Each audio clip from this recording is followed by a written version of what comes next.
High, সবাই কেমন আছো? দেখো এখন কিন্তু ব্যাক টু ব্যাক ভ্লগ দিচ্ছি।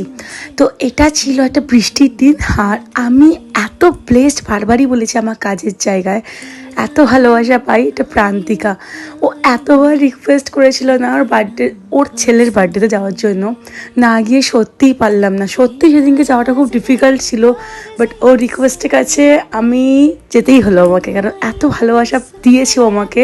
আমি সত্যিই ব্লেসড।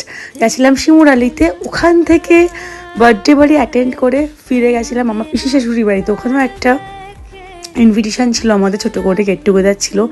সেখানে যাওয়ার পর চলে গেলাম শপে। একই দিনে অনেকগুলো কাজ, বাড়িতে এসেই বেরিয়ে গেছিলাম পিসিমণি বাড়িতে, দেখো দেখতে পাচ্ছ বেরিয়ে গেছি। ওখানে জাস্ট আর কিছু খাইনি, বাড়িতে প্যাক করে নিয়ে চলে এসেছিলাম। দেন শপে গেছিলাম, সেটা ক্লিপ নেওয়া হয়নি, তাড়াতাড়ি বাড়ি চলে এসেছিলাম আছে, কারণ কোথাও ঘুরতে গেলে না আমার বাড়ির অবস্থা খুব খারাপ হয়ে যায়, আমার রুমের অবস্থা। তো ওটাকে ক্লিন করছিলাম, সাথে কিন্তু ফোনেও কথা বলছিলাম, বিকজ শপে কাস্টমার এসেছিলো। তো দুখানা কাজই একসাথে করছিলাম। আচ্ছা, একটা বোতল আমি কিনেছি, যেটা কিন্তু আমার খুবই পছন্দ।